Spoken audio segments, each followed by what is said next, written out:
Okay, hi guys, welcome back to my channel. मेरा नाम है तुषिता चक्रवर्ती और तुम मेरे साथ देख रहे हो अपना बायो सिस्टर। तो आज ना मैं बोर्ड वर्क करने वाली हूँ। सच बता रही हूँ, बॉटनी के लिए बोर्ड वर्क करना मतलब बहुत नेसेसरी होता है। इस पर बोर्ड वर्क नहीं करूँगी तो मैं घंटा समझ नहीं आएगा, इसीलिए बोर्ड वर्क करना ही पड़ा मेरे को। मैं जस्ट देख रही थी कि रिकॉर्डिंग सही जा रहा है या नहीं जा रहा है, क्योंकि ये तो टैबलेट से कर रही हूँ, ये फ़ोन से है क्योंकि आज मेरा लैपटॉप मेरे को जवाब दे चुका है कि आज हम तुम्हारी कोई हेल्प नहीं कर सकते। पहली बात तो बिजली चली गई है, इधर तो बहुत गंदा वेदर है। ठीक है, तो ज़्यादा वेट नहीं करते, चलो स्टार्ट करते हैं। मैं थोड़ा सा चश्मा पहन लेती हूँ ताकि मैं थोड़ा सा इंटेलेक्चुअल दिखूँ। नहीं, ऐसा कोई बात नहीं है सॉरी, ऐसा कोई बात नहीं है, बस चश्मा पहन के ना थोड़ा सा ईजी होता है मेरे लिए काम करना। ठीक है, ओके, तो आगे बढ़े। चलो, तो देखो, फ्लावर्स क्या होते हैं। फ्लावर्स को हम लोग मेनली कि कभी हम तुम खुद सोचो ना कि फ्लावर्स जो होते हैं उन्हें हम कब देते हैं। कभी कभी बर्थडे पे देते हैं, कभी कभी हम लोग क्या करते हैं, मैरिज एनिवर्सरी पर देते हैं। तो हम लोग ना इन सब केसेस के लिए क्या देते हैं, फ्लावर्स देते हैं, है ना।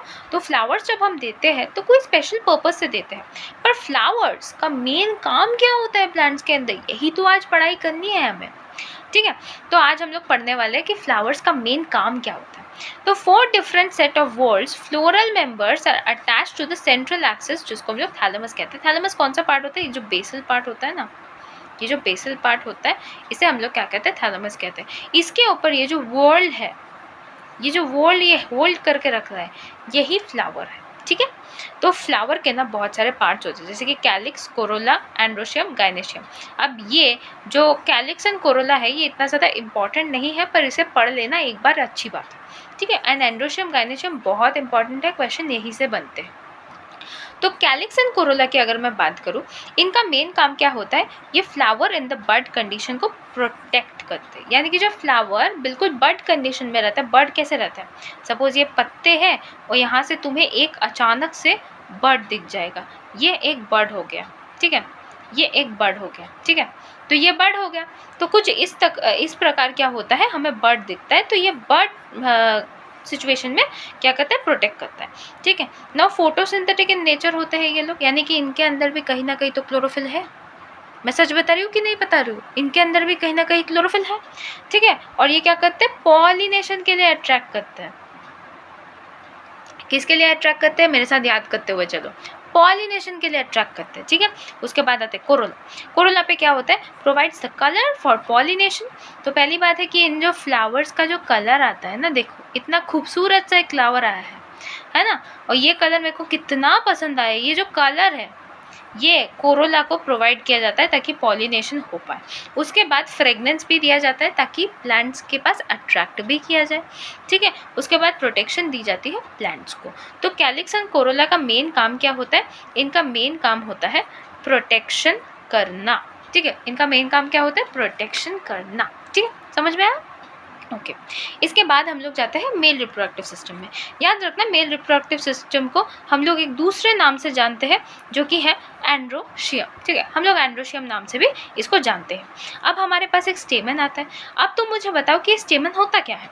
अब जनरली देखो, तुम यहाँ पे देख सकते हो, देखो यहाँ पे तुम देख सकते हो कि यहाँ पे देखो एक क्या है, यहाँ पे एक डंडी है, उसके ऊपर एक छोटा सा बाइलोब स्ट्रक्चर है। तो ये जो डंडी और स्ट्रक्चर है, इसे हम लोग, पहली वाली तो है ये डंडी जो है, इसको हम लोग फिलामेंट कहते हैं, और ये जो बाइलोब स्ट्रक्चर है इसे हम लोग एंथर कहते हैं। ठीक है, बात क्लियर हो गई। ठीक है, अब मैं तुम्हें दिखाती हूँ कि हाँ, ये जो डंडी थी इसे हम लोग फिलामेंट कहते हैं, और ये जो बाइलोब स्ट्रक्चर थी इसे हम लोग एंथर कहते हैं। बाइलोब कहने का रीज़न क्या है, बाइलोब कहने का रीज़न कुछ इस प्रकार है, आई डोंट नो तुम्हें दिख रहा है या नहीं दिख रहा है। ये देखो, ये एक बाइलोब स्ट्रक्चर कहने का रीज़न है क्योंकि यहाँ पे ये जो चीज़ें तुम्हें दिख रही है गोल गोल करके, इन्हें हम कहते हैं थेका। थोड़ी सी बड़ी हैंडराइटिंग हो गई है, सॉरी, पर इन्हें हम लोग क्या कहते हैं, इन्हें हम लोग थेका कहते हैं। ठीक है, देखो भाई गाइज, मेरा जो टैबलेट है ना वो आईपैड नहीं है, इसीलिए कभी कभी ना, कभी कभार कुछ चीज़ें ना प्रॉब्लम हो रही है मेरे आईपैड पे, तो प्लीज़ थोड़ा सा कॉम्प्रोमाइज़ कर लेना। ठीक है, ओके, तो ये क्या होता है, ये होता है थेका, और ये थेका देखो लोब्स पे, अगर मैं यहाँ से काट दूँ इसको, कुछ नहीं, मैं ऐसे काट दे रही हूँ, तो ये एक लोब है और ये भी एक लोब है, तो इसीलिए इन लोगों को क्या कहा जाता है, बाइलोब्ड कहा जाता है। मैं क्या सिंपल चीज़ बोल रही हूँ, देखो देखो भैया, ओहो, मैं क्या सिंपल सी चीज़ बोल रही हूँ, ये एक लोब है, ये भी एक लोब है, ठीक है। मैं क्या बोल रही हूँ, इसे हम लोग बाइलोब्ड कह सकते हैं। यार ये इतनी बड़ी क्यों है? हाँ, ये देखो, ये एक लोब है, ये भी एक लोब है, तो हम लोग इसे बाइलोब्ड कह सकते हैं, बाइलोब्ड कह सकते हैं, ठीक है। उसके बाद देखो, ये तो एक थेका है, ये दूसरा, ये एक थेका है, एक दूसरा। अगर मैं यहाँ से डिवाइड कर दूँ तो क्या मैं इसको डाइथेकस बोल सकती हूँ? हाँ जी, इसे मैं डाइथेकस भी बोल सकती हूँ। उसी के साथ साथ ये चार मिलके 1, 2, 3 और 4, ये चार मिलके क्या बनाते हैं, इसे हम लोग टेट्रागोनल भी बोल सकते हैं, ठीक है। हम लोग इसे टेट्रागोनल भी बोल सकते हैं। तो एंथर को हम लोग क्या क्या बोल सकते हैं? एंथर को हम लोग क्या क्या बोल सकते हैं? हम लोग बहुत कुछ बोल सकते हैं। हम लोग उसे टेट्रागोनल बोल सकते हैं, बाइलोब बोल सकते हैं, डाइथेकस भी बोल सकते हैं, ठीक है। और उसके बाद ये टेट्रागोनल स्ट्रक्चर जो कि 4 माइक्रोस्पोरेंजिया को कंटेन करता है, वहाँ पे जो तुमने देखा वही माइक्रोस्पोरेंजिया होता है, और यही माइक्रोस्पोरेंजिया बाद में मैच्योर होके पोलन सैक्स बनते हैं। पोलन सैक्स बनते हैं बच्चों, पोलन ग्रेन नहीं बनते। मैं क्या बोल रही हूँ, पोलन सैक बनते, पोलन ग्रेन नहीं बनते, ठीक है। ओके, तो स्ट्रक्चर ऑफ माइक्रोस्पोरेंजियम की बात करते हैं। माइक्रोस्पोरेंजियम के अंदर 4 दीवारें होते हैं। मैं ज़रा 4 दीवारों को दिखा दूँ। थोड़ा सा पिक्चर क्वालिटी जो है ना वो ख़राब है, पर मैं तुम्हें दिखा देती हूँ, कोई बात नहीं, कोई बात नहीं। ये देखो, जो बाहर वाला पार्ट होता है, जो बिल्कुल बाहर वाला पार्ट होता है, उसे हम लोग क्या कहते हैं, उसे हम लोग कहते हैं एपिडर्मिस, ठीक है। बिल्कुल आउटर वाला पार्ट, जो कि अंदर वाला पार्ट होता है, उसे हम लोग क्या कहते हैं, एंडोथेशियम। ये जो मिडिल वाला पोर्शन दिख रहा है, इसे हम लोग कनेक्टिव टिश्यू कहते हैं, और ये जो नीचे ये जो पोर्शन है, इसे हम लोग स्पोरोजेनस टिश्यू कहते हैं। और तुम यहाँ से बहुत अच्छे से नोटिस करो, एक पोर्शन है जो मिडिल में मैंने येलो कलर से बनाया है, इसे हम लोग टैपेटम कहते हैं। अब ये टैपेटम का ना नीट में बहुत बारी क्वेश्चन आ चुका है, सच बता रही हूँ, नीट का सबसे फेवरेट क्वेश्चन है, बहुत बारी यहाँ से क्वेश्चन आ चुका है। टैपेटम से तुम्हें एक क्वेश्चन ज़रूर पूछेगा, क्या काम करता है ये टैपेटम? रुको, मैं थोड़ा सा पेन पतला कर लेती हूँ। हाँ, टैपेटम क्या काम करता है? टैपेटम का मेन काम होता है कि वो क्या करता है, वो न्यूट्रिशन प्रोवाइड करता है। किसको न्यूट्रिशन प्रोवाइड करता है? इस पोलन सैक को। क्यों प्रोवाइड करता है? क्योंकि इसे ही तो पोलन ग्रेन बनना है। इसे क्या बनना है? इसे पोलन ग्रेन बनना है। तो इसे पोलन ग्रेन बनने के लिए टैपेटम क्या करता है? न्यूट्रिशन प्रोवाइड करता है, ताकि ये जो नरिशिंग एम्ब्रायो है, ये बाद में जाके पोलन ग्रेन बन सके। समझ आ रहा है? ये बाद में जाके पोलन ग्रेन बन सके, इसीलिए टैपेटम क्या कर रहा है? न्यूट्रिशन प्रोवाइड कर रहा है। और ये जो मिडिल वाला पोर्शन दिख रहा है, इसे हम लोग मिडिल लेयर कहते हैं, ठीक है। तो हमें सारे के सारे लेयर्स पता चल गए। मेनली उनमें से सबसे ज़्यादा इंपॉर्टेंट हमारे लिए कौन सा है? हमारे पास सबसे ज़्यादा इंपॉर्टेंट है एपिडर्मिस। मैं बताती हूँ अभी। क्या हो गया यार? एपिडर्मिस ये सबसे आउटर मोस्ट लेयर होता है। एंडोथेशियम क्या होता है? ये सेकंड लेयर होता है। मिडिल लेयर कौन सी होती है? ये थर्ड लेयर होता है। टैपेटम क्या होता है? टैपेटम सबसे इनर मोस्ट लेयर होता है, और ये प्रोवाइड करता है nourishment for the developing of the embryo. So this is the most important one. ये PYQ बन जाता है, ठीक है। एट मेच्योरिटी पोलन सैक्स जो होते हैं, ये फ्यूजन ऑफ 2 माइक्रोस्पोरेंजियम करते हैं ईच लोब पे, ठीक है। तो माइक्रोस्पोरोजेनेसिस का मतलब क्या होता है? Formation of the microspore from the pollen mother cell by meiosis, यानी कि मियोसिस की मदद से पोलन मदर सेल से फॉर्मेशन हो रहा है माइक्रोस्पोर्स का, ठीक है। यानी कि सपोज ये एक माइक्रोस्पोर है, सपोज, हैंडराइटिंग में मत जाना यार, और यहाँ से क्या हो रहा है? यहाँ से ये PMC बन रहा है, पोलन मदर सेल बन रहा है। कैसे? मियोसिस की मदद से ये पोलन मदर सेल बन रहा है, ठीक है। इसी को हम लोग क्या कहते हैं? माइक्रोस्पोरोजेनेसिस कहते हैं। Now each of the sporogenous tissue in the microsporangium acts as a PMC, ठीक है। नाउ मियोटिक डिवीजन करने के बाद ये 4 सेल्स बनाती है। क्या बनाती है? 4 सेल्स बनाती है। इसी 4 सेल को हम लोग क्या कहते हैं? माइक्रोस्पोर टेट्राड कहते हैं, ठीक है। जोड़ते चलो, जो मैं बोल रही हूँ जोड़ते चलो, make a flow chart of everything what ever I am saying, ठीक है। पहले हम लोग कहाँ पे थे, पहले हम लोग माइक्रोस्पोरेंजियम में थे, वहाँ पे हमने 4 लेयर्स के बारे में पढ़ा। उनमें से सबसे इंपॉर्टेंट लेयर हमारे पास टैपेटम बना। टैपेटम न्यूट्रिशन प्रोवाइड करता है ताकि वो पोलन ग्रेन बन सके। एट मेच्योरिटी पोलन सैक क्या करता है, फ्यूजन ऑफ माइक्रोस्पोरेंजियम करता है एट ईच लोब। उसके बाद हम अचानक से माइक्रोस्पोरोजेनेसिस पे आ गए। ये जो माइक्रोस्पोर होता है, जो माइक्रोस्पोर बनता है, ये जो माइक्रोस्पोर होता है ये क्या बनाता है, ये पोलन मदर सेल बनाता है बाय मियोसिस। हाँ, ये पोलन मदर सेल बनाता है बाय मियोसिस। उसके बाद क्या होता है, ये जो स्पोरोजेनस टिश्यूज होता है ये माइक्रोस्पोरेंजियम में जाता है, पीएमसी के ऊपर एक्ट करता है और ये मियोटिक डिवीजन करके चार ऐसे मतलब 4 सेल्स बना लेते हैं, ठीक है। ये क्या करते हैं, 4 सेल बना लेते हैं और उसी 4 सेल को हम लोग माइक्रोस्पोर टेट्राड कहते हैं। समझ आ रही? उसके बाद देखो ये जो माइक्रोस्पोर टेट्राड बन गए, ठीक है। अब देखो वहाँ पे हमने छोड़ा था टैपेटम, उससे पोलन सैक से पोलन ग्रेन बन गया हम लोग का, ठीक है। पोलन ग्रेन को हम लोग 2 पार्ट्स में डिवाइड कर सकते हैं, एक है एक्साइन जो कि आउटर लेयर होता है और एक इंटाइन जो कि इनर लेयर होता है। अब एक्साइन के बारे में अच्छे से जानो। एक्साइन एक हार्ड लेयर होता है, एक्साइन एक हार्ड लेयर होता है और इस लेयर को स्पोरोपोलिनिन की मदद से बनाया जाता है। Highly important question, highly important PYQ, ये पूरा का पूरा रीजन एक PYQ पोर्शन है, तो इसे भूलना नहीं है, ठीक है। ये PYQ है। स्पोरोपोलिनिन क्या होता है कि बहुत ही हार्ड मटेरियल होता है जो कि मोस्ट ऑर्गेनिक रेजिस्टेंट मटेरियल होता है। ये क्लाइमेट को भी रेजिस्ट कर जाता है और क्या करता है, ये क्लाइमेट को रेजिस्ट कर जाता है। इसे हम लोग फॉसिल के हिसाब से क्या कर सकते हैं, प्रिजर्व कर सकते हैं। ये क्रायो प्रिजर्वेशन अलाउ करता है। क्रायो प्रिजर्वेशन का मतलब क्या है, सपोज तुम्हारे पास एक पोलन, अरे यार मैं क्या स्पर्म ड्रॉ कर रही हूँ इधर। सपोज तुम्हारे पास एक पोलन ग्रेन है, उस पोलन ग्रेन को तुमने क्या किया, इस पोलन ग्रेन को तुमने लिया और उसको तुमने फ्रिज के अंदर डाल दिया, ठीक है। तुमने इसको फ्रिज के अंदर डाल दिया, तो ऐसे ही डाल सकते हो क्या, ऐसे डालेंगे तो मैम तो वो कब पानी पानी हो जाएगा ना। तो इसके लिए क्या किया जाता है, इसको ना लिक्विड नाइट्रोजन के अंदर डाल के इसे फ्रिज में डाल दिया जाता है। जब इसे हम लोग इसे लिक्विड नाइट्रोजन के अंदर डाल के इसको फ्रिज में डाल देते हैं, तब इस प्रोसेस को हम लोग क्रायो प्रिजर्वेशन कहते हैं। समझ में आई? क्रायो प्रिजर्वेशन का मतलब है पोलन को लिक्विड नाइट्रोजन के अंदर फ्रिज में रख दो ताकि वो प्रिजर्व हो सकते फॉर लाइफ टाइम, उसे लाइफ टाइम बाद भी हम यूज़ कर सकते हैं। इसे हम लोग क्रायो प्रिजर्वेशन कहते हैं, ठीक है। इसे ही हम लोग क्रायो प्रिजर्वेशन कहते हैं, ठीक है। उसके बाद इंटाइन है। इंटाइन किससे बनता है, सेल्यूलोज से बनता है, पेक्टिन से बनता है, ये इनर लेयर होता है। अच्छा, स्पोरोपोलिनिन कहाँ पे एब्सेंट होता है, स्पोरोपोलिनिन जर्म पोर सेल्स पे एब्सेंट होता है। Another most important PYQ,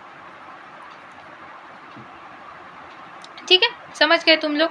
okay, now यहाँ पे देखो माइक्रोस्पोर है, माइक्रोस्पोर से मियोसिस हुआ, माइक्रोस्पोर टेट्राड बने। देखो यहाँ पे 4 सेल्स बने ना 4 सेल, ये 4 सेल्स बने, ये बाद में जाके माइक्रोस्पोर के हिसाब से सेपरेट हो गए। और यहाँ पे देखो ये वॉक्यूल से न्यूक्लियस में टूट रहा है, यहाँ से ये तो पोलन ग्रेन है, ये वॉक्यूल से न्यूक्लियस से टूट रहा है, एसिमेट्रिकल स्पिंडल बना रहा है। उसके बाद देखो यहाँ पे 2 डिविजन्स हो जा रहे हैं, एक्साइन इंटाइन तो दिख ही रहा है, वेजिटेटिव सेल भी बन रहा है। और जब वेजिटेटिव सेल हो गया, यहाँ पे क्या हुआ, ये वेजिटेटिव सेल हो गया और ये क्या हुआ, ये जेनरेटिव सेल हो गया। अब इन दोनों के बारे में पढ़ेंगे कि वेजिटेटिव सेल क्या होता है, जेनरेटिव सेल क्या होता है, ठीक है। वेजिटेटिव सेल के बारे में मैं थोड़ा सा बता दूँ तुम्हें कि जो वेजिटेटिव सेल है, ये वेजिटेटिव सेल तुम्हें जेनरेटिव सेल जो है वो स्पिंडल शेप में दिखेगा, ठीक है, स्पिंडल शेप में दिखेगा। और ये जो वेजिटेटिव सेल है इसे तुम देख सकते हो, ये एक हार्ड आउटर पोर्शन हो जाता है, आउटर पोर्शन हो जाता है, ठीक है। आई डोंट नो मैंने इसके बारे में कहाँ पे लिख के रखा है, हाँ ये रहा वेजिटेटिव सेल, ठीक है। तो ये क्या होता है, वेजिटेटिव सेल होता है, ये होता है जेनरेटिव सेल। तो ये क्या होता है, ये रिजर्व फूड मटेरियल को प्रिजर्व करता है। लार्ज इरेगुलर शेप न्यूक्लियस होता है इसके अंदर। और ये जो डेंस साइटोप्लाज्म है सेल स्टेज वाला, ये होता है जेनरेटिव सेल, ठीक है।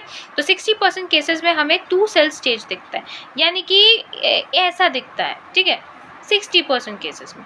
और 40% जो केस है उसमें ना कुछ इस प्रकार दिखता है, एक तो ये क्या होगा, 3 सेल स्टेज हो गया, ये 2 सेल्ड है और ये क्या हो गया, ये 3 सेल्ड हो गया, ठीक है, ये 3 सेल्ड हो गया, ठीक है, ओके। इसके बाद importance of the pollen grain. क्या क्या इंपॉर्टेंस होती है पोलन ग्रेन्स की? ये male gamete for the sexual reproduction में हेल्प करती है। दे आर न्यूट्रिएंट रिच होते हैं भैया, और ये फूड सप्लीमेंट के हिसाब से भी तुम कंज्यूम कर सकते हो। बाहरों के देशों में पोलेंस को लिया जाता है ताकि उनका जो स्पोर्ट्स पर्सन है ना, स्पोर्ट्स पर्सन को दिया जाता है पोलेंस, ताकि वो लोग इसे बहुत अच्छे से यूज़ कर पाए, है ना। मेरी आवाज़ में कोई दिक्कत आ रही है क्या?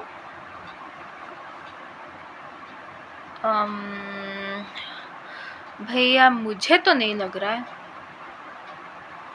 ओके, कंटिन्यू करते हैं, देखते हैं कोई प्रॉब्लम होगा तो मैं देख लूँगी, ठीक है, ओके। उसके बाद है pollen can be stored for years, जिसको हम लोग क्रायो प्रिजर्वेशन कहते हैं, और दे मे कॉज एलर्जीज, जिसको हम लोग एस्थमा या ब्रोंकाइटिस कहते हैं। ऑल्सो इसके साथ साथ कैरेट ग्रास भी होता है, जो कि हमारा ना कोई मतलब अच्छा काम नहीं करता है, पर ये एक प्रॉब्लम और बला बन के रह जाती है, और ये क्या करती है, ये एलर्जी भी कर देती है, ठीक है, ये एलर्जी भी कर देती है, ठीक है, ओके। उसके बाद आते हैं फीमेल रिप्रोडक्टिव सिस्टम में। फीमेल रिप्रोडक्टिव सिस्टम में हम लोग गायनेशियम के बारे में पढ़ने वाले हैं। ये गायनेशियम के 4 पार्ट्स दिखाने वाली हूँ मैं तुम्हें। मोनोकार्पेलरी, इसका मतलब क्या है, सिंगल पिस्टल है। मल्टीकार्पेलरी के मतलब 2 पिस्टल्स हैं। एपोकार्पस का मतलब क्या है, फ्री पिस्टल, और सिनकार्पस का मतलब क्या है, फ्यूज पिस्टल, ठीक है। अब मैं स्टिग्मा, स्टाइल और ओवरी की बात कर रही हूँ। ये स्ट्रक्चर कुछ इस प्रकार दिखता है, ठीक है। तो ये वाला पोर्शन क्या होता है, स्टिग्मा, ये वाला पोर्शन होता है स्टाइल, और ये वाला पोर्शन होता है ओवरी। तो स्टिग्मा क्या करता है, स्टिग्मा का मेन काम देखो, यहाँ पे तो पोलन आके गिरेगा ना, यहाँ पे तो पोलन आके गिरेगा, तो ये ना रिसीव करता है पोलन को, ठीक है। अरे मेरी बात समझो रामलाल, ये वाला जो पोर्शन होता है, इसी पोर्शन से पोलन अंदर आता है, तो इस पोर्शन को थोड़ा चिपकू तो होना पड़ेगा। अगर ये पोर्शन थोड़ा सा चिपकू नहीं होगा तो कैसे घुसेगा, है ना पोलन। तो पोलन के लिए ये वाला पार्ट थोड़ा सा स्टिकी होना पड़ता है, स्टिकी सरफेस रीजन होता है, यही पोलन को क्या करता है, रिसीव करता है, ठीक है। अब अगर मैं स्टाइल की बात करूँ, इसके वाया पोलन नीचे जाता है, तो ये स्लेंडर पोर्शन होता है जहाँ से पोलन क्या करता है, ट्रैवल करता है, नीचे की तरफ ट्रैवल करता है। और ये होता है ओवरी, जो कि बेसल एंड स्वॉलन पार्ट होता है, यहाँ पे मेन काम होता है सारा का सारा फर्टिलाइजेशन, यहाँ पे आ जाता है पोलन, है ना। तो हम लोग समझ गए तीनों पार्ट्स, ठीक है। अब मैं मेगास्पोरेंजियम के बारे में तुम्हें थोड़ा सा दिखाने वाली हूँ कि ये देखो, ये वाला है तुम्हारा मेनली स्ट्रक्चर, ठीक है। इसको याद रखना है, इसको कभी भी भूलना नहीं है, ठीक है। अब देखो मैं तुम्हें बताती हूँ, ये जो चलाजा होता है ना, ये बेसल पार्ट होता है। देखने में तो ये तुम्हें सीधा लग रहा है, पर ये एक्चुअली इन्वर्टेड है। ये जो डायग्राम है ना, ये इन्वर्टेड है। तो ये चलाजा जो है ना, चलाजा बेसल पार्ट होता है, यानी कि नीचे वाला पार्ट होता है, ठीक है। और हाइलम क्या होता है, ये stalk attach to the placenta होता है। Junction of the ovular funicle, तुम्हें ओव्यूलर फनिकल कहीं पे दिख रहा है, ये देखो फनिकल है ना। और ओव्यूलर फनिकल के बीच में जो जंक्शन होता है उसे हम लोग हाइलम कहते हैं। ये रहा हाइलम हमारा, है ना। और ovum is surrounded by 1 or 2 protective integuments. तो ये क्या होता है, ये इंट्यूबमेंट से, ये देखो इंट्यूबमेंट, यहाँ से इसे प्रोटेक्ट करने के लिए ऐसे रखा जाता है, ठीक है। तो इसे हम लोग क्या कहते हैं, इंट्यूबमेंट कहते हैं। तो इसे भी यहाँ पे रखा जाता है फॉर प्रोटेक्शन। और बाकी चीज़ों को हूबहू, मैंने बाकी चीज़ें क्यों नहीं बताई, क्योंकि बाकी चीज़ों का डिस्क्रिप्शन दिया हुआ है, जो कि डायग्राम में दिया हुआ है। तो मैंने जब तुम्हें डायग्राम ही दिखा दिया, तो मैं बाकी चीज़ों का डिस्क्रिप्शन तुम्हें नहीं दे रही हूँ।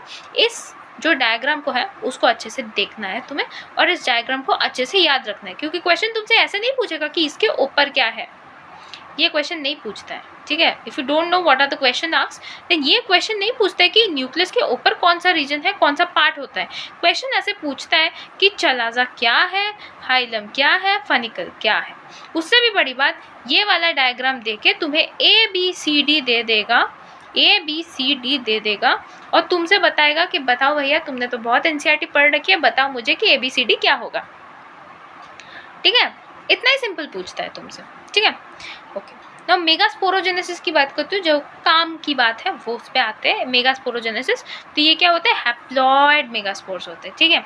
और ये क्या होते हैं, from the diploid mother cell, यानी कि जो मदर सेल होता है, जो मदर सेल होता है वो क्या होता है, डिप्लॉइड होता है, डिप्लॉइड, ठीक है। अब वहाँ से डिविजन करके एक हैप्लॉइड मेगास्पोर आ जाता है। क्या आता है, हैप्लॉइड मेगास्पोर आ जाता है, ठीक है। समझ में आ रहा है, ठीक है। न्यूक्लियस क्या करता है, कंटेन करता है सेल्स को, with the dense cytoplasm and the prominent nucleus which is differentiated into single MMC। अब देखो यहाँ पे न्यूक्लियस क्या करता है, सेल को कंटेन करता है, उसके साथ डेंस साइटोप्लाज्म को भी कंटेन करता है, and prominent nucleus which is differentiated into single MMC। देखो इसे सिंगल MMC में क्या किया जाता है, डिफरेंट किया जाता है। अब तुम बोलोगे मैम मेगास्पोरोसिस का मेन मतलब क्या है? मेन मतलब यही है कि इस MMC से जो डिप्लॉयड है यहाँ से मियोसिस करके हम डायड बनाते हैं। क्या बनाते हैं? डायड बनाते हैं, ठीक है। और ये डायड क्या होता है, 3 सेल्स इसके अंदर क्या होता है, डीजनरेट कर जाती है। ये 4 सेल्स बनते हैं ना, इनमें से 3 सेल्स जो है वो डीजनरेट कर जाते हैं, एक ही सिर्फ फंक्शनल सेल रहता है और वो फंक्शनल सेल फीमेल गैमेटोफाइट बनता है, ठीक है। एक ही सिर्फ ऐसे सोचो 4, वहाँ पे भी था ना, वहाँ पे भी था जब हमने देखा था माइक्रोस्पोरोजेनेसिस पे भी हमने देखा था कि टेट्राड बने थे।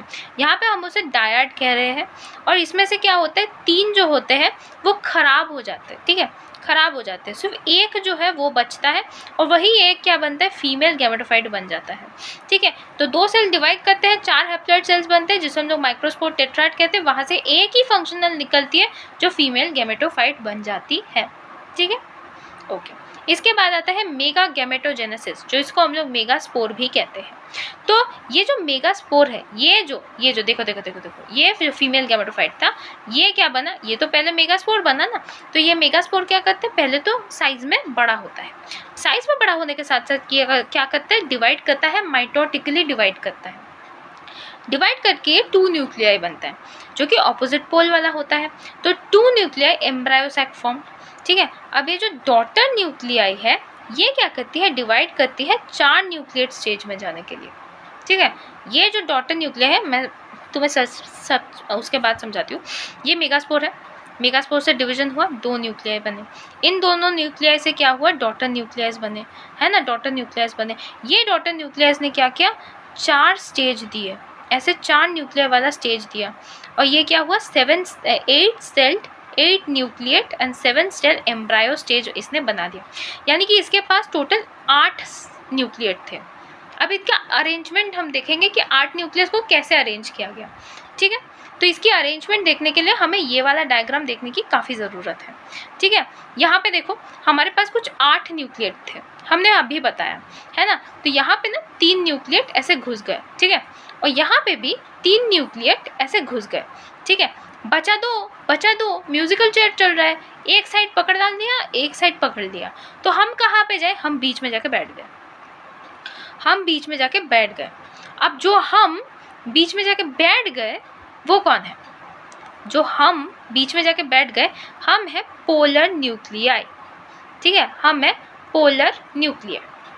हम जो बीच में जाके बैठ गए हम है पोलर न्यूक्लियाई, ये है हम सेंट्रल सेल, ठीक है। ओ माय गॉड, रुको एक सेकेंड, ये है हम सेंट्रल सेल, और ये है एग, ठीक है, और ये है हमारा चलाजल एंड। याद है हमने पिछले वाले पिक्चर पे तुम्हें चलाजल एंड दिखाया था, वही चलाजल एंड है ये, ठीक है। तो ये है चलाजल एंड, और ये है माइक्रोपाइलर एंड। मैंने कहा था ना ये बेसल पार्ट होता है ना, ये बेसल पार्ट होता है। ओ सॉरी, ये डिवीजन पे चला गया, ये बेसल पार्ट होता है, मैंने तुम्हें बताया था ना। देखो यहाँ पे भी ये बेसल पार्ट पे ही है, और ये क्या है, टॉप नॉच पार्ट पे है, वहाँ पे उल्टा था, है ना, मैंने बोला ना, ये जो पिक्चर है वो घुमा के दिया गया है, ठीक है। और ये क्या है, ये जो ऊपर वाले 3 सेट है इसको हम लोग एंटीपोडल सेल्स कहते हैं, और ये जो नीचे वाले 3 सेट्स है इसे हम लोग साइनर्जिड्स कहते हैं, और ये जो नीचे वाला पार्ट है जो इसे प्रोटेक्शन दे रहा है इसे हम लोग फिलीफॉर्म एपरेटस कहते हैं।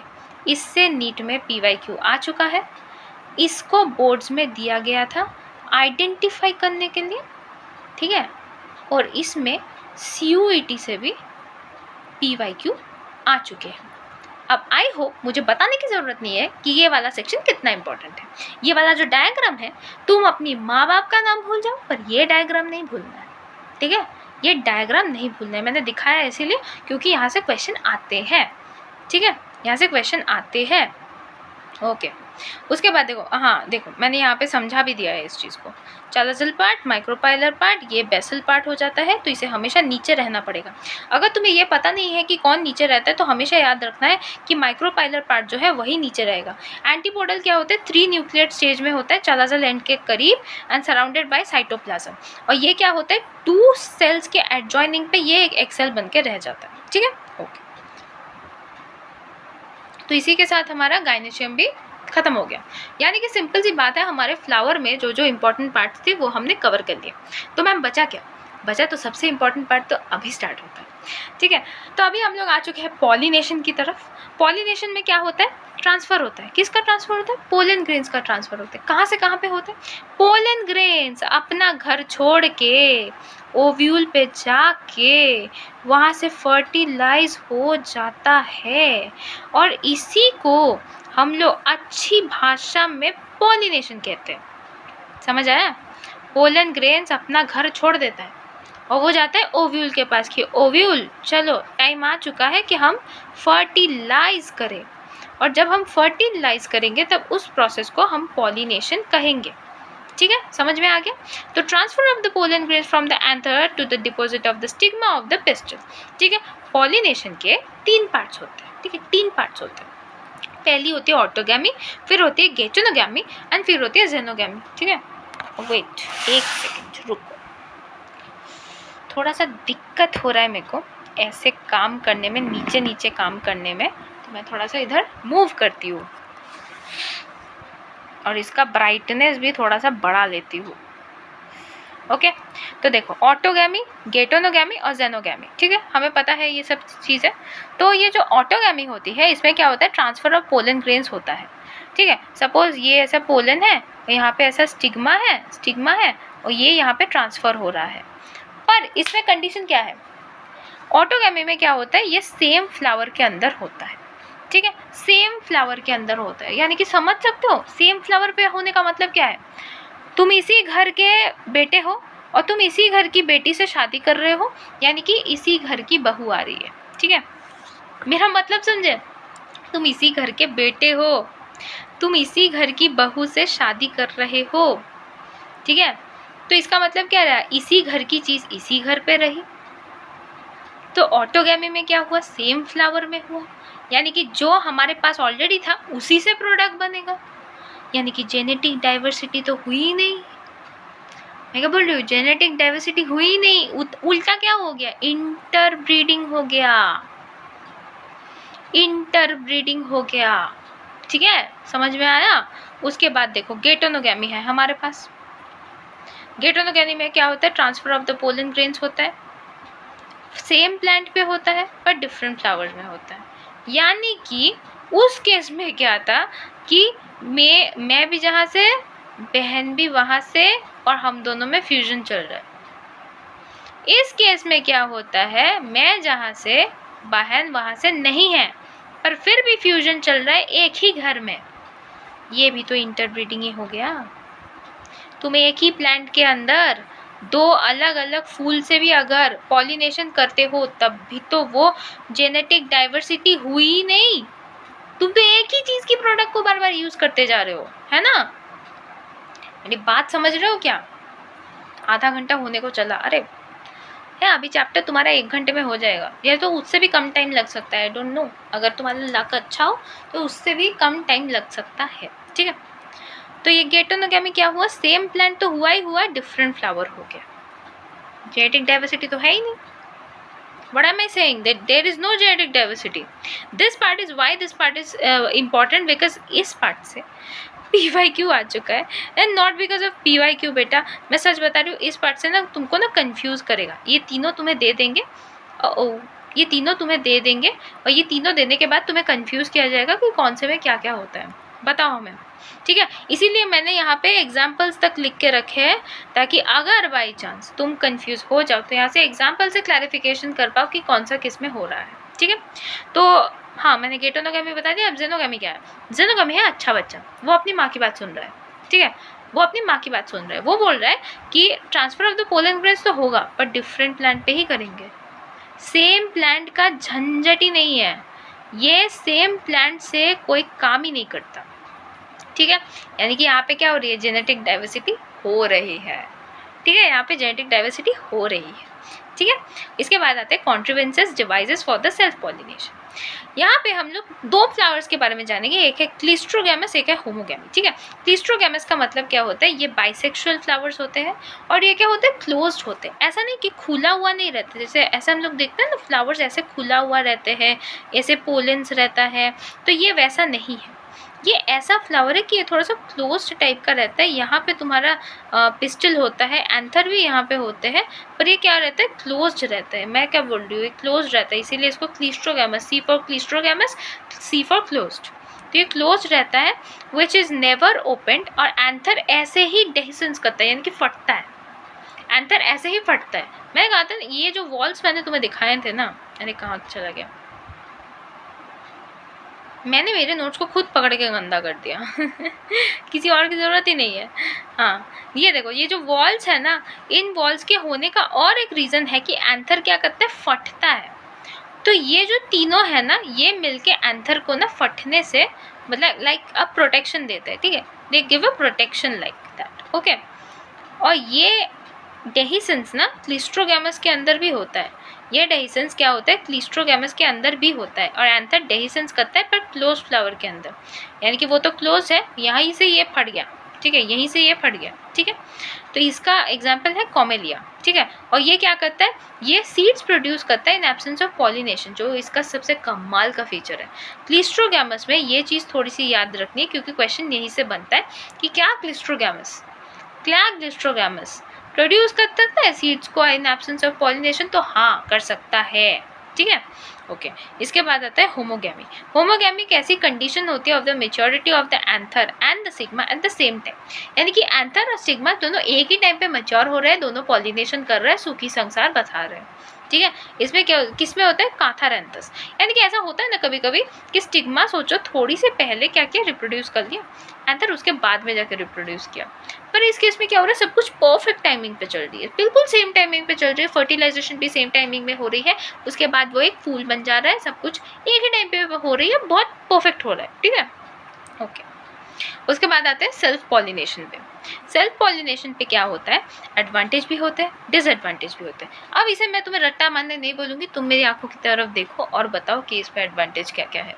पहली बात तो है, इसमें कोई भी एक्सटर्नल पॉलिनेशन एजेंट की ज़रूरत नहीं है, पॉलिनेटिंग एजेंट की ज़रूरत नहीं है। तो पहली बात तो है कि प्योर ब्रीड मेंटेन हो रहा है, इंटरब्रीडिंग चल रही है, अपना ही खून है, बाहर से खून आ ही नहीं रहा। मैं ह्यूमंस की बात कर रही हूँ, इनके अंदर कोई खून नहीं रहता, इनके अंदर कोई खून नहीं रहता, पर मैं जस्ट एग्जांपल बोल रही हूँ कि अपना ही तो खून है, कोई बाहर से आ नहीं रहा, प्योर ब्रीड मेंटेन हो रहा है, large number of pollen grain ज़रूरत नहीं होती, एक ही से काम चल जाता है, ठीक है। उसके बाद क्या होता है, सीड प्रोडक्शन इंश्योर्ड होता है कि हाँ भाई अपने ही तो घर पे है, जाके गिरना ही पड़ेगा, पक्की है, फर्टिलाइजेशन पक्की है। उसके बाद क्या होता है, plant do not develop mechanism of attracting pollinator, यानी कि इनके अंदर ना कोई अट्रैक्शन वाली बात नहीं है कि ये लोग ना कभी अट्रैक्ट करते ही नहीं है पॉलिनेशन के लिए, क्योंकि अपने ही तो फ्लावर पे है ना, तो अपने फ्लावर पे रिप्रोड्यूस करने में कितना टाइम लगेगा, क्यों करे भाई, नहीं करेंगे। हाँ, और डिसएडवांटेज क्या क्या है कि इनके अंदर कोई भी जेनेटिक डाइवर्सिटी नहीं होती, जिसकी वजह से डिजीज होने के चांसेस हैं, है ना। फिर क्या होती है, Vitality of the seed decreases with time, ठीक है, इसकी जो वाइटलिटी है वो डिक्रीज हो जाती है, प्योर ब्रीडिंग का यही प्रॉब्लम है। उसके बाद आती है adaptability to change the environment is reduced, ठीक है। और एक सबसे इम्पॉर्टेंट चीज़ है कि सेल्फ पॉलिनेशन के केस में क्या होता है कि ये जो एजेंट्स होते हैं ना, जो पॉलिनेशन करवाते हैं, उनकी ज़रूरत ही नहीं पड़ती है, पर क्रॉस पॉलिनेशन पे बहुत ज़्यादा पड़ती है, ठीक है। अब हम क्रॉस पॉलिनेशन देखेंगे थोड़ा सा, तो देखो यूनिसेक्सुअलिटी के बारे में बात करते हैं, मेल एंड फीमेल जो है वो सेपरेट हो जाते हैं, इसे हम लोग क्या कहते हैं, यूनिसेक्सुअलिटी कहते हैं। हम बाइसेक्सुअल बोलते हैं, देखा ना, हम बाइसेक्सुअल बोलते हैं, किसको बोलते हैं, हिबिस्कस को बोलते हैं, क्योंकि उसके अंदर क्या होता है, हमने देखना हर जगह पे फ्लावर की जो डायग्राम बनाते हैं वो कुछ इस प्रकार बनाते हैं कि यहाँ पे हमारे पास स्टिग्मा है, यहाँ पे हमारे पास एंथर है, पर ये गलत है, ये सबके अंदर नहीं होता है, ये इसके अंदर इसीलिए है क्योंकि ये बाइसेक्सुअल है, इसके अंदर male and female same time में है, इसीलिए ये है, पर हर किसी के अंदर ये नहीं होता। तो यूनिसेक्सुअलिटी का मतलब है कि मेल या तो फीमेल दोनों सेपरेट रहेंगे, सेम टाइम पे दोनों एक साथ नहीं रहेंगे, ठीक है। डाइकोगैमी का मतलब क्या है, conditions in which the स्टेमन and stigma of a bisexual flower matures at the different time में दोनों बड़े हो रहे हैं। एक केस हमने यहाँ पे देखा, जहाँ पे वो लोग सेम टाइम में तैयार हो रहे हैं, इसे हम लोग होमोगैमी कहते हैं, ठीक है। और एक केस यहाँ पे है जिसको हम लोग डाइकोगैमी कहते हैं, जहाँ पे ये लोग डिफरेंट टाइम्स में मैच्योर हो रहे हैं, ठीक है। अब डाइकोगामी को दो पार्ट्स में डिवाइड कर सकते हैं, एक है प्रोटोगैंड्री, एक है पोटोगैंड्री। ठीक है, इसमें क्या होता है, एंथर पहले मैच्योर होता है स्टिग्मा से, और इस केस में क्या होता है, स्टिग्मा पहले मैच्योर होता है एंथर से। बस इतना ही तो डिफरेंस है, बहुत इजी है, याद हो जाएगा तुम्हें। ठीक है, उसके बाद आती है सेल्फ स्टेरिलिटी। ठीक है, genetic mechanism that prevents the self pollination. ये ऐसी जेनेटिक मैकेनिज्म होती है जो सेल्फ पॉलिनेशन करने ही नहीं देती है, तुम्हें क्रॉस ही करना पड़ेगा, तुम सेल्फ कर ही नहीं सकते हो। ठीक है, ओके। कैस्मोगैमस फ्लावर क्या होता है, ये ओपन माउथ वाले होते हैं। वहाँ पे हमने क्या देखा था, क्लीस्ट्रोगैमस फ्लावर देखा था, वहाँ पे हमने क्या देखा था, क्लीस्ट्रोगैमस। यहाँ पे क्या है, कैस्मोगैमस। ये ओपन फ्लावर होते हैं, इनका एक्सपोज स्टिग्मा होता है, और ये क्या करते हैं, क्रॉस पॉलिनेशन को फैसिलिटेट करते हैं।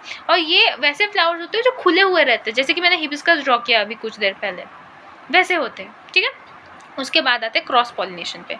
क्रॉस पॉलिनेशन की एडवांटेज मेरे तरफ देख के बताओ, क्रॉस पॉलिनेशन क्या क्या एडवांटेज बनेगी। एक तो एडवांटेज बनेगी कि उसके अंदर जेनेटिक डाइवर्सिटी है ना, ये एक है।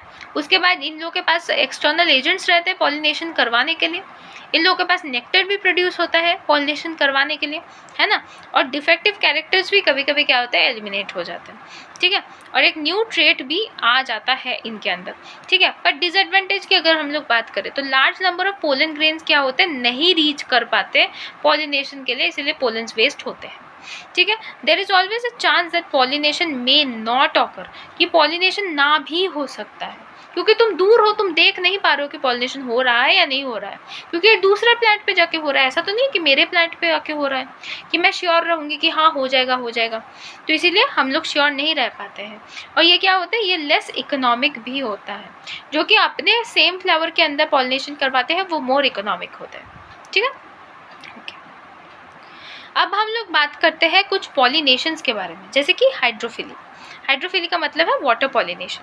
वाटर पॉलिनेशन में ये कौन कौन करता है, ये एल्गी करता है, ब्रायोफाइट्स करते हैं, पेट्रिडोफाइट्स करते हैं। एनिमल किंगडम की याद आ रही है, उसी का ऊपर नेक्स्ट वीडियो बनने वाला है, तुम जस्ट वेट करते रहो। इतना कमाल का वीडियो ला रही हूँ ना कि तुम बोलोगे दी मज़ा आ गया, मज़ा आ गया दी। ठीक है, और एक चीज़ मैं बार बार बोल रही हूँ कि ये जो नोट्स है, ये नोट्स बहुत इंपॉर्टेंट है, और ये नोट्स बहुत ना, देखो छोटा छोटा नोट्स है, मैंने इतना देर तक ना बैठ के खींचा नहीं है एक एक टॉपिक को। मैं चाहे तो 4 घंटे का, 5 घंटे का, 6 घंटे का मैं एक पूरा वीडियो बना सकती हूँ तुम्हारे लिए सेक्सुअल रिप्रोडक्शन के ऊपर, पर मुझे पता है तुम्हारी आत्मा निकल जाएगी, तुम पढ़ाई कर नहीं पाओगे, क्योंकि तुम्हें आदत ही नहीं है बोटनी इतनी देर तक पढ़ने की। तुम्हें बोटनी अच्छी नहीं लगती। ये चैप्टर मैं जब 12th में थी मेरे को भी पसंद नहीं था, टू बी वेरी ऑनेस्ट। अगर कोई बच्चा है जिसको पसंद है तो बहुत अच्छी बात है, पर मैक्सिमम बच्चे को पसंद आता ही नहीं है ये वाला चैप्टर। ठीक है, तो ये वाला चैप्टर ना सब पढ़ना पसंद नहीं करते, पर क्या ही करे, करना तो पड़ेगा, है ना। तो इसीलिए मैंने बहुत शॉर्ट तरीके से, देखो मैंने कितने शॉर्ट तरीके से मैंने लिख दिया है। तुम्हें स्लाइड्स ज़्यादा लगेंगे, पर ट्रस्ट में जब तुम पढ़ोगे तुम्हें लगेगा कि छोटा छोटा नोट्स है, छोटा छोटा सेगमेंट्स है, थोड़े से में समझ में आ जा रहा है, वो थोड़ा ही काफ़ी है। और मैं बोल रही हूँ ये जो नोट्स है, ये नोट्स सिर्फ नीट के लिए नहीं है, नीट के लिए नहीं है, ये बोर्ड्स के लिए भी है, और ये सिर्फ बोर्ड्स के लिए नहीं है, CUET के लिए भी है। ये नोट्स तुम कहीं पे भी यूज़ कर सकते हो, एक ही कॉन्सेप्ट हर जगह अप्लाई कर सकते हो, कोई प्रॉब्लम नहीं है, समझ गए, कोई प्रॉब्लम नहीं है। ठीक है, ओके। हाइड्रोफिली पे आते हैं, ये किसके अंदर हो रही है, ये हो रही है एल्गी के अंदर, ब्रायोफाइट्स के अंदर, पेट्रिडोफाइट्स के अंदर। ठीक है, वैलिसिनेरिया एंड हाइड्रिला ये सब क्या होते हैं, सबमर्ज होते हैं फ्रेश वाटर के अंदर। ठीक है, इन विच हाइड्रोफिली ऑब्जर्व्ड होती है, यानी कि इनके अंदर तुम आराम से वाटर पॉलिनेशन देख सकते हो। ठीक है, जूस्टेरा जो सी ग्रास होता है वो फीमेल फ्लावर्स होती है जो सबमर्ज होती है वाटर में, ताकि वो यहाँ पे पोलन ग्रेन को रिलीज कर पाए और वो पॉलिनेशन के लिए भेज दिया जाए।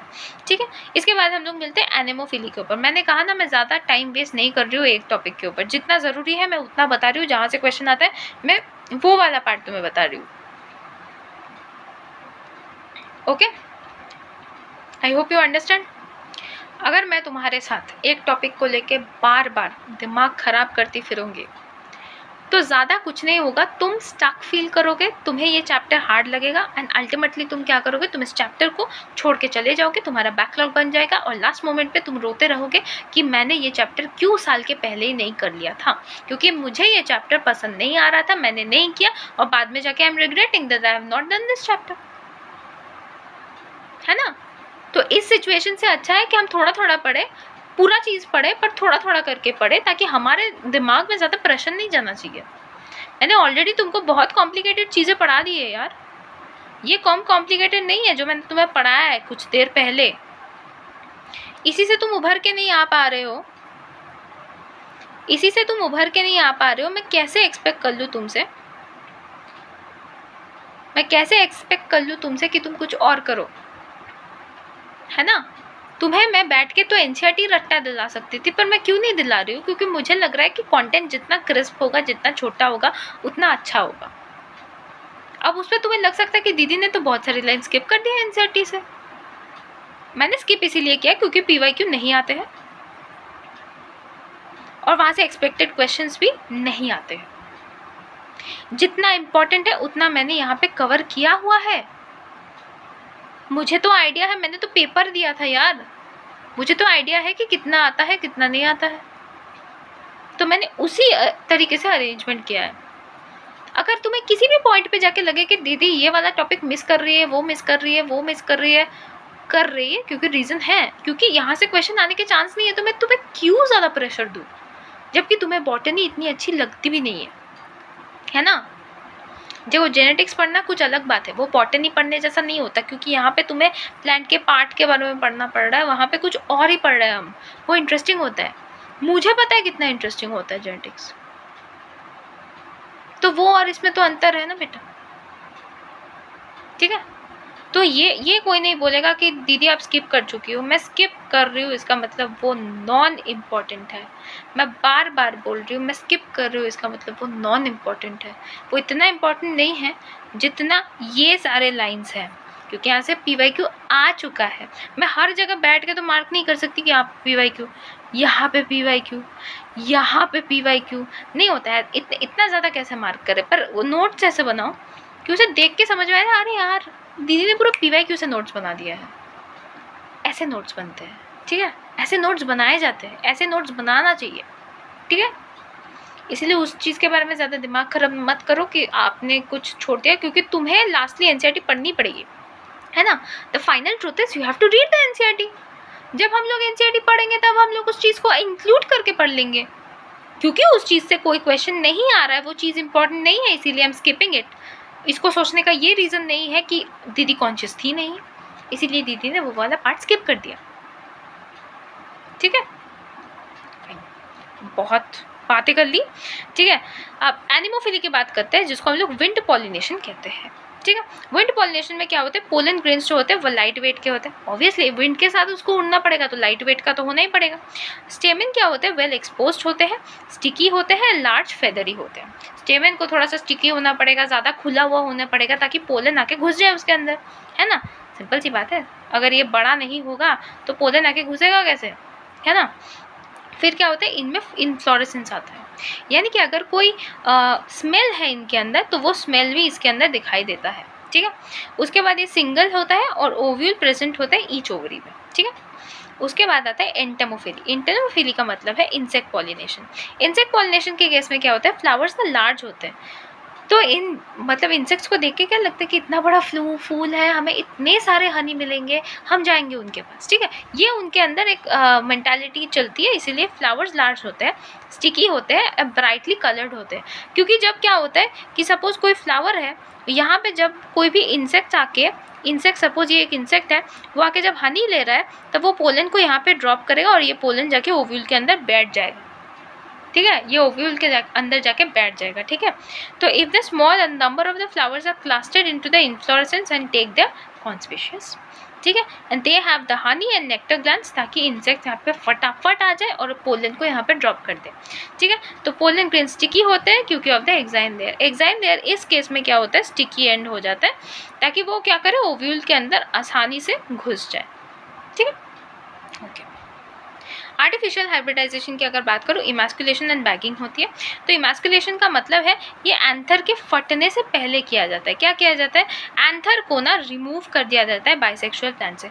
सपोज कोई बाइसेक्सुअल प्लांट है, वहाँ से ना एंथर को काट के रिमूव कर दिया जाता है, ताकि एंथर फटने से पहले वो रिमूव होना चाहिए। क्योंकि एक बारी जब एंथर फट जाता है मैं बता रही हूँ, एक बारी जब एंथर फट जाता है तो वो यहाँ पे आके गिर जाता है और यहाँ से क्या होता है, फर्टिलाइजेशन हो जाती है अल्टीमेटली। मैं क्या बोल रही हूँ, समझ में आ रहा है क्या?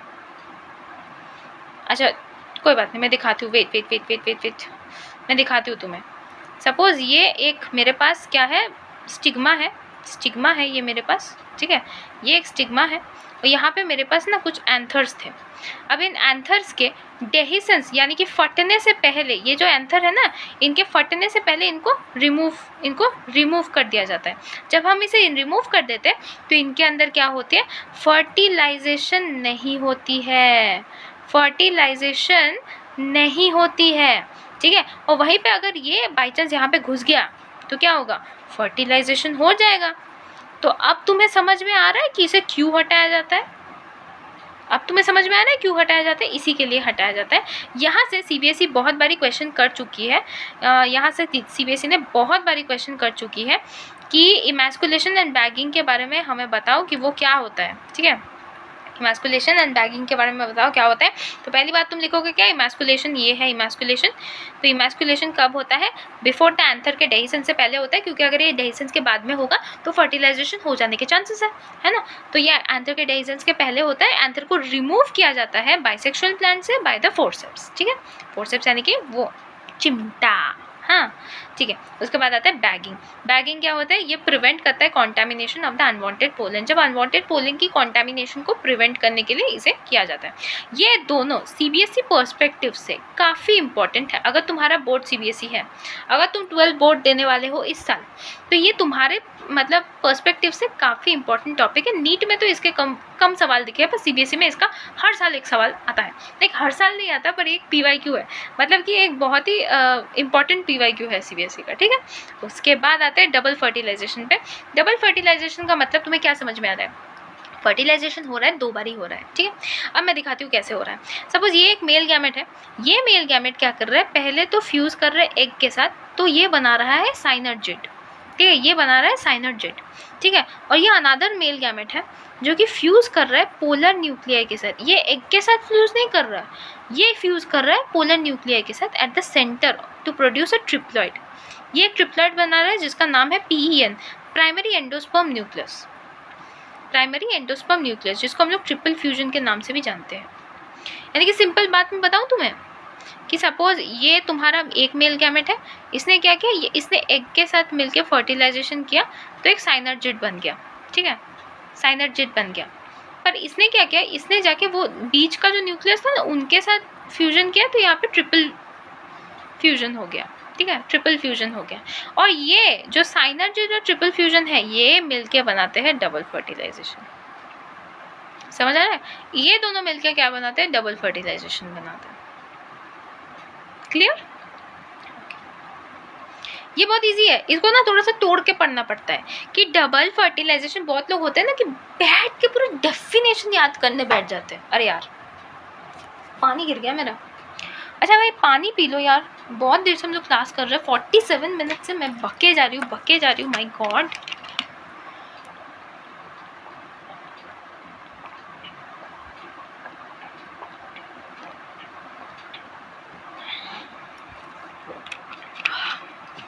बहुत पानी पी लिया। 47 मिनट से मैं बके जा रही हूँ, कब से मैंने पानी नहीं पिया, ठीक है। तो डबल फर्टिलाइजेशन क्या होता है, डबल फर्टिलाइजेशन सिंपल होता है कि एक मेल गैमेट आता है, वो एग के साथ फर्टिलाइज करके साइनर्जिड को बना लेते हैं। एक मेल गैमेट आता है, वो पोलर न्यूक्लियर के साथ फ्यूजन करके क्या बनाता है, प्राइमरी एंडोस्पर्म को बनाता है, जिसे हम लोग ट्रिपल फ्यूजन कहते हैं। ये जो ट्रिपल फ्यूजन होता है ना, ये प्राइमरी एंडोस्पर्म फाइनली पता है क्या प्रोड्यूस करता है, ये ना एंडोस्पर्म प्रोड्यूस करता है। ये क्या करता है, एंडोस्पर्म को प्रोड्यूस करता है, ठीक है।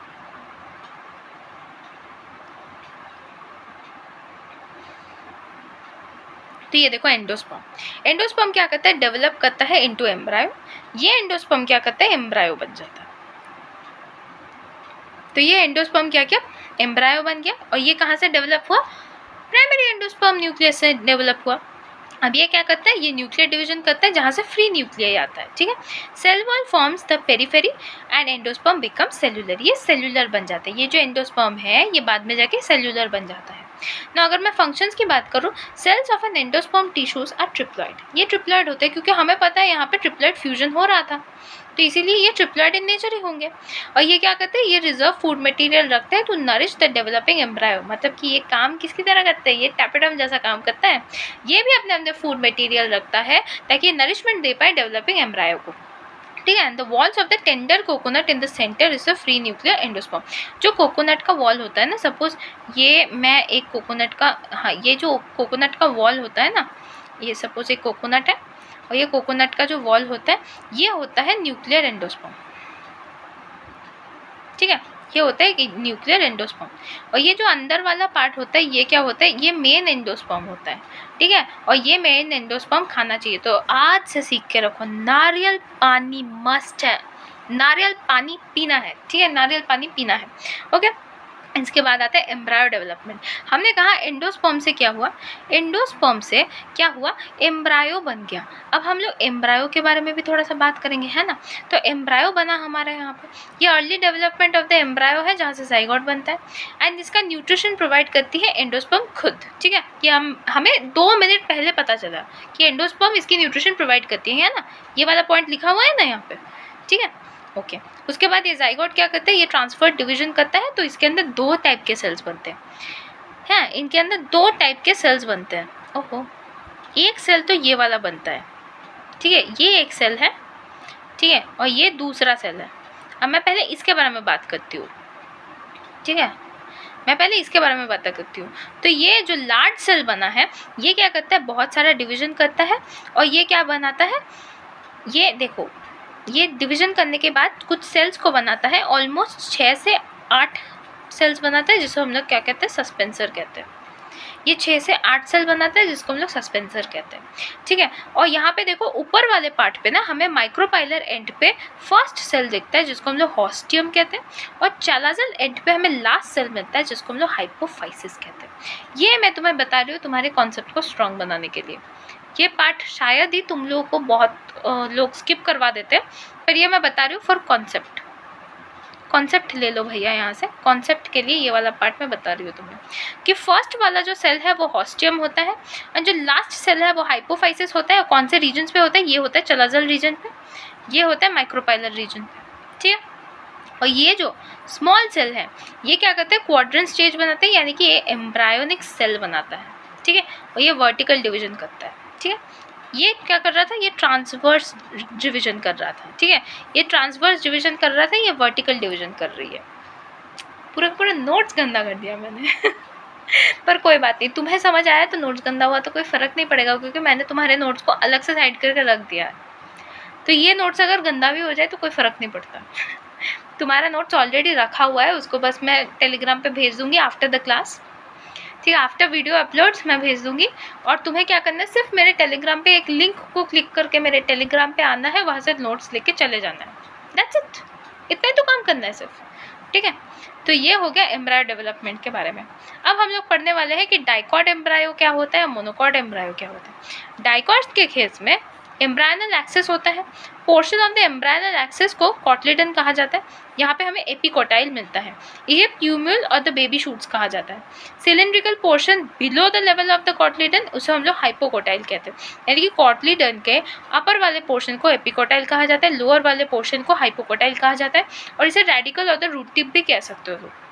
Root tip is converted covered by the root cap, ये क्या होता है, covered by the root cap होता है, ठीक है। ये एक बारी तुम्हारे एम्स में क्वेश्चन आ चुका था, ठीक है, AIMT पे एम्स में क्वेश्चन आ चुका था, तो ये भी एक PYQ है, ठीक है, ओके। और मोनोकॉट क्या होता है, ये कंसिस्ट करता है एक ही कॉटलिडन के, ये एम्ब्रायनल एक्सिस को कंसिस्ट करता था, ये कॉटलिडन को कंसिस्ट करता है। तो ये जब कॉटलिडन को कंसिस्ट करता है, it is situated on the side, lateral side पे, जिसको हम लोग स्कूटेलम कहते हैं, ठीक है। और radicle and root caps are situated at the lower end, जिसको हम लोग कोलियोराइजा कहते हैं, ठीक है। ये सारी चीज़ें ना लर्न करनी पड़ेगी, ये मैं तुम्हें बैठ के लर्न नहीं करवा सकती, तुम्हें खुद लर्न करना पड़ेगा ये चीज़ें, ठीक है। ये चीज़ें तुम्हें खुद लर्न करनी पड़ेगी। Level of the attachment of the scutellum क्या होता है, एपिकोटाइल, ये ग्रास, बनाना, बैम्बू, इन सब चीज़ों में हमें दिखने को मिलता है। ये हमें ग्रास, बनाना, बैम्बू, इन सब चीज़ों में देखने को मिलता है।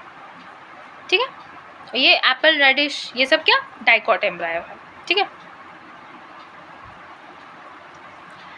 गर्मी बहुत है यार, इतना गंदा वेदर है पर उसके बाद भी गर्मी लग रही है। सीड डेवलपमेंट, तो fertilised ovule is a final product. तो ये जो ओव्यूल फर्टिलाइज हो गया ना, यही है हमारा फाइनल प्रोडक्ट। ठीक है, तो सीड कोट होता है 1 to 2 number having an open मतलब ओपनिंग, जिसको हम लोग माइक्रोपाइल कहते हैं। तो इसका आउटर इंट्यूगमेंट को और इनर इंट्यूगमेंट को हम लोग टेगमेंट कहते हैं, यानी कि आउटर को टेस्ला और इनर को टेगमेंट कहा जाता है। ठीक है, ये सीड कोट के बारे में बात हो रही है। अगर मैं कॉटलीडन के बारे में बात करूँ, 1 to 2 इन नंबर होता है, rich in food reserve material and embryonal axis कहते हैं हम लोग इसे। सीड को हम लोग दो पार्ट्स में डिवाइड कर सकते हैं, albuminous and non albuminous. Albuminous में क्या होता है, seed with residue of the endosperm, यानी कि इसमें क्या होता है, एंडोस्पर्म नीचे बच जाता है। और नॉन एल्बुमिनस में क्या होता है, यहाँ पे कोई भी एंडोस्पर्म नहीं बचता है, यानी कि पी, ग्राउंडनट, इनमें कभी भी तुम्हें एंडोस्पर्म नहीं दिखेगा। पर यहाँ पे व्हीट और मेज पे तुम्हें एक रेसिड्यू ऑफ एंडोस्पर्म दिख जाएगा। मैं फिर से बता दूं, ओव्यूल से सीड निकलता है, ओवरी से फ्रूट निकलता है। ये कन्फ्यूजन बहुत लोगों को क्लास 8 से लेकर क्लास 12 तक रह जाती है, पर अभी भी टाइम है, तुम इसे क्लियर कर लो, क्योंकि इसके बाद तुम्हें कभी बॉटनी पढ़ने की ज़रूरत ही नहीं है ना। तो इसे क्लियर कर लो। एडवांटेज क्या होती है सीड्स की, पहली बात तो है कि तुम इसे बहुत सारे सालों के लिए स्टोर करके रख सकते हो। बेटर एडेप्टिव स्ट्रैटेजीज देती है, रिजर्व फूड मटेरियल बन जाती है, सपोर्ट करती है ग्रोथ को, सीडिंग को सपोर्ट करती है। एंड ये क्या करती है, हार्ड सीड कोट होती है जो कि इसको प्रोटेक्शन देती है, इसको जेनेटिक रिकॉम्बिनेशन में भी हेल्प करती है। तो सीड्स का बहुत सारा एडवांटेज है। ठीक है, समझ में आया? ठीक है, अच्छा, फ्रूट डेवलपमेंट क्या होता है, ओवरी से हमारे पास फ्रूट बनता है, हमें ये चीज़ पता है। ओवरिन वॉल से इसके अंदर पेरिकार्प बन जाता है। पेरिकार्प का मतलब है फ्रूट वॉल बनना। ठीक है, फ्रूट्स के दो टाइप होते हैं।